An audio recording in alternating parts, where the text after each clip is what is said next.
Good afternoon, everybody. Good to be in Leeds. Nice to see you all. And thank you, Kim.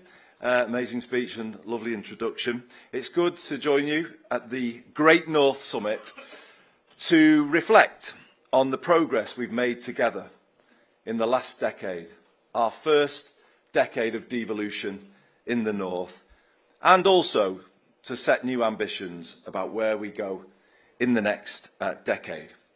We are the Great North. We are on the way back, but we all know in this room we can be even greater.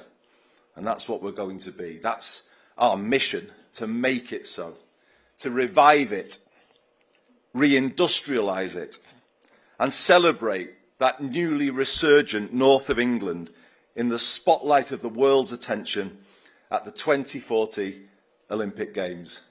Where are you, Brendan? No pressure, but we're counting on you. Oh, you will. You certainly will. But you've put us in an amazing place. You gave the mayors the ambition to start thinking this way, and here we are. Here we are. It's brilliant. And thanks to the government for their backing for the idea. And it can happen. It can happen. It is possible. But only with big changes now to the way this country is run. And that's what I want to talk about today. As you've probably worked out, I think you know where I'm going now, don't you? Makerfield is no ordinary by-election. I'm getting plenty of advice about what I should do, the main piece being, for God's sake, get some new running shorts. If you've got any, Brendan, send them my way. I believe the by-election is very necessary. In my view, the time has come for a much bigger debate about how politics needs to change if it is to work properly for the north of England, because it doesn't. It doesn't. And this is what we've got to focus on. People are losing faith in politics. More than anything, that's what people's votes were saying on Thursday, the 7th of May. They deserve a bigger response than politicians have given them before. And that's what I intend to provide in this by-election like no other. My core argument is this. Britain, if you look at the last 50 years, Britain has been on the wrong path.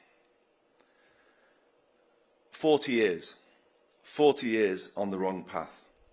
A path that has damaged communities across the north. The deindustrialisation of the 1980s was devastating for places across Makerfield, like Ashton in Makerfield, Orrell, Winstanley, Hindley, Plattbridge. But you know, you could reel off the same place names, couldn't you, in your communities. You know exactly what I am talking about. The draining away of economic, social and political power from these places, left adrift. That's what happened. But that deindustrialisation was then compounded by deregulation, privatisation in the 90s, and austerity in the 2010s. It all adds up to 40 years of neoliberalism that have not been kind to the north of England. 40 years of trickle-down economics that did not, in the end, trickle down very much at all to Plattbridge or Hindley. In fact, that system has siphoned wealth out of those places and into the hands of people for whom life was already very good. It created an economy that didn't work for most working people. It led to the loss of good jobs, the decline of our high streets and the neglect of our towns. It led to people paying over the odds for the daily basics, energy, housing, water, transport. And in the 2000s, and particularly in the 2010s, our councils across the north of England were stripped of the resource and power to do anything about it. They just don't have the agency that they should have to protect people from these changes. And that's the broken state of local government in England that we see right now, but is particularly felt in councils across the north. You know the truth of what I'm saying. It's left us in a very bad state. If politics can't fix something as simple as a pothole, you've got a very big problem. Why should people have faith in the ability of politics to do anything if it can't do something as simple as that? And how unfair is it on those councillors who work hard in their communities and then just get swept away because of the failure of national government to protect local government and give them the ability to make basic improvements in their communities? It's not right. It's just not right. It needs saying that it's not right, and I'm here to do that. We just need a completely different relationship between national and local government. What we've got at the moment across large parts of the north of England, as good as the last decade has been in terms of the start we've made with devolution, underneath the combined authorities, sadly, we have hollowed out councils, and we have an unaccountable state where too much is delivered by arm's length or outsourced agencies that local councillors can't control. So many crucial services, like housing and energy, delivered by fragmented agencies outside of local democratic control. Let me give you a couple of examples. In recent times, we have experienced severe repeat flooding in Plattbridge, Bickershaw and Ashton.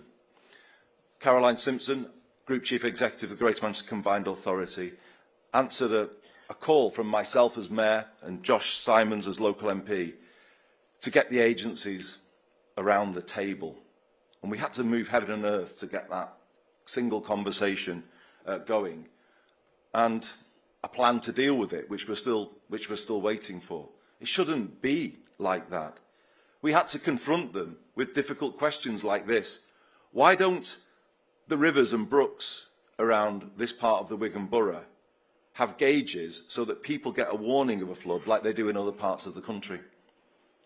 Some of our more deprived communities should be at the top of the list for funding to make them more resilient. And the truth is they're at the bottom, with no accountability about how that money is allocated, no real accountability. And the voice of those places is just simply not heard in the same way as others by those unaccountable agencies. They were not told, quote, "We'll give you whatever money is needed and it will be spent," as Mr Cameron once told the home counties when they flooded in the 2014 floods. Another recent example has been the huge illegal waste dump in Bickershaw, which the authorities initially refused to shift, even though they had done so in the same circumstances in Oxfordshire. These are the things that need to change. If politics can't fix these things and can't deliver fairness across the country, equal treatment, it's no wonder that people lose faith. It's no wonder that things start to fragment. And this will threaten devolution in the north of England if we have a toxic politics underneath the combined authorities, in the local authorities. Local authorities are not able to do the basic things. We've had to support Trafford Council this year because of a poor national settlement. And it's just not how it should be. Local government should be given the funds it needs to discharge its statutory responsibilities, but it often isn't given that funding to do that. And this could threaten devolution in the north of England, because the foundations upon which it is built are the local authorities that are the members of those combined authorities. And we really need to use this moment to tell some home truths to people in Whitehall, because it really can't go on like this. I want to say sorry to the residents of the Makerfield constituency for the circus that is about to arrive in town and some of the inconvenience they will experience as a result. But on the other hand, I want to say this to them as well. I hope you feel it's a good thing as well that the places that make up this constituency, long forgotten by national politics, finally are at the centre of the national debate. And for the places of this constituency, again, you could read many other similar places in yours. Let's get them at the top of the agenda for the first time in a very long time in doing. My plan for Makerfield will be ambitious, and it will show how we lift up its people and places over the next decade. It will involve action to make the basics of life more affordable, like rents, bills and fares. All rail stations and services in Makerfield coming into the B network and leading to a big reduction for people in the cost of public transport and the cost of travel. It will involve the re-industrialisation of our part of the world, for instance, through the work I'm doing as Mayor to bring modern manufacturing to the PPG site in Hinley Green. Changes to education to make technical education the equal of the university route and give young people new paths into good jobs. How wrong it is that for the best part of 30 years now, the debate in education has all been about the university route, and the whole system has been built to support the university route. What about those millions of kids across the north of England who want technical qualifications, who want paths into good jobs and support to get to those jobs? What about them? Who has been speaking for them and their life chances in recent decades? They've been written off.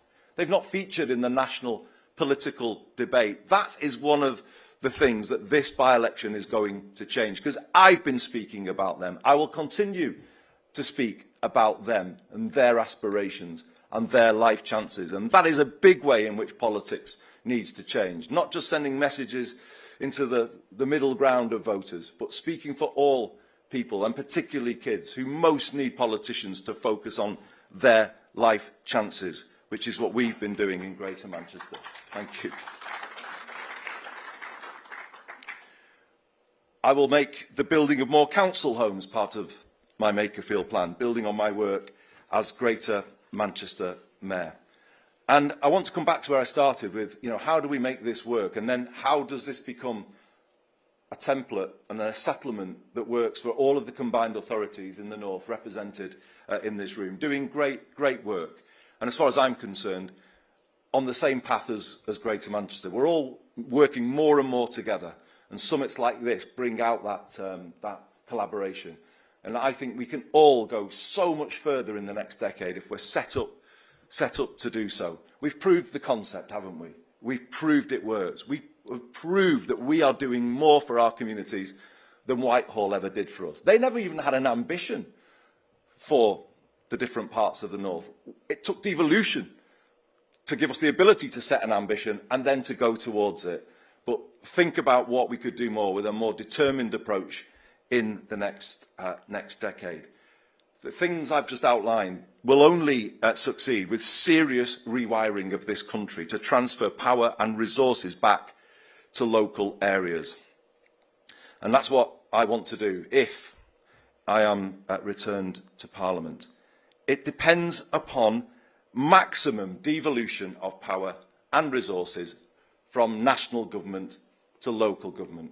And I want anyone, obviously, from the national system to really understand that. We can't have this halfway house anymore, where something gets devolved, but none of the people get devolved, and they sit there marking the homework of the combined authorities and finding new ways of putting pressure on us to do something that they want. It's time to trust the regions of this country, free them up, let them get on with the job. It means less delivery through unaccountable national agencies, and it means more things coming under local democratic control, like our buses. We can't go on with a bloated national state and a malnourished local one. It is time for public servants to be transferred into local authorities and combined authorities to give them the capacity and the agency to get things done.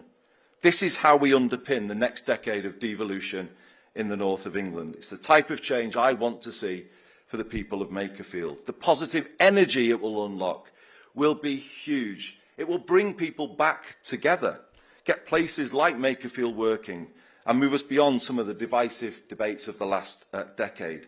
My view is that Brexit has been damaging, but I also believe the last thing we should do right now is rerun those arguments. Britain will be stuck in a permanent rut if we're just constantly arguing and people are pulling away from each other. It is time, surely, isn't it, to bring people back together, to focus on what we've got in common, to get the growth coming to all places so it's felt there. That is what we need in this moment. And it's really important that whatever comes out of this by-election, there's a more kind of unifying feeling about the change that we need to work towards. I'm not proposing that the UK considers rejoining the EU. I respect the decision that was made at the referendum, and it's going to undermine everything I've said about strengthening democracy if we don't respect that vote. If we are to unify communities and the country, it means focusing on the big economic challenges we have, the structural problems that I've been talking about before, the fact that we gave away so many of the levers of economic power when we deregulated and privatised. That is a problem. You know, we don't have control. If local authorities are facing the cost of temporary accommodation and the benefit system is chasing rents in the private rented sector, as we are right now, how can we control our costs as a country? It is about getting a fundamental grip on those things, and that's the main thing that matters. We need a relentless domestic focus in this period. Let's fix our own country. Let's get it working again. Let's get it back to where people want it to be. I sense a real yearning out there that people feel, why aren't we where we should be? Why aren't things just working as they should? And that's what I think has to be our focus now, fixing the fundamentals of our own country rather than plunging into another divisive debate about a relationship with other countries. But I do support what this government is doing in driving for a stronger, more collaborative approach with Europe, our closest neighbours with whom we share so much. So, in conclusion, everybody, I decided to put myself forward to bring this debate to the fore. Too much of what we need to change is in the hands of others. The North doesn't have all of the control that it needs to turn things around, to turn around the lives of our people, to give new life to our towns and our high streets. We just don't have it. And if we're to take what we've done in the last decade and then go further and deeper in the next, there's going to have to be a serious transfer of power and resources right across the north of England. The places where I grew up, long ignored by national politics, are finally at the centre of the nation's attention. And I can't tell you how proud that makes me feel. When I was growing up, I saw them go into decline. I was at school in this area when the mines were closed and industry closed in the 1980s. And they've just not recovered any time since. So to have them now, through this by-election, under the spotlight, that does make me happy, because the people there can now rightly demand of Westminster, Whitehall and all of the political parties, what are you going to do for us? And they all have to answer that question now because of this by-election. And then the public will be able to choose between the answers that they are given. And that's how it should be. We're putting power back in their hands, and people need to justify what they believe to the people of these communities. All of the parties standing in this by-election need to set out clearly how they would change things to change life in Plattbridge, Abram, Bickershaw, Hindley, particularly those parties to my right who were all cheerleaders for the Thatcherite policies which laid us low in the first place. Will they now disown them? Apologise for them? We'll be waiting to hear. I am clear about what I am offering. If I get to stand, a vote for me will be a vote to change Labour, because Labour needs to change if we're to regain people's trust. It'll be a vote to make life more affordable again, a vote to power up places, a vote to re-industrialise. This is the choice in this by-election. Do you want Makerfield and the North to stay on the same path it's been for the last 40 years? Or do you want a new path which brings the country back together and makes it work for everyone? I know why I'm standing. I know what I'm offering. I know what my party has offered in the past has simply not been good enough. The loss of faith of voters across the North, so many of whom once saw us as their natural party, is our fault and nobody else's. I want to help fix that, and I hope people will give me the chance to make that case. Thank you very much indeed for listening, everyone.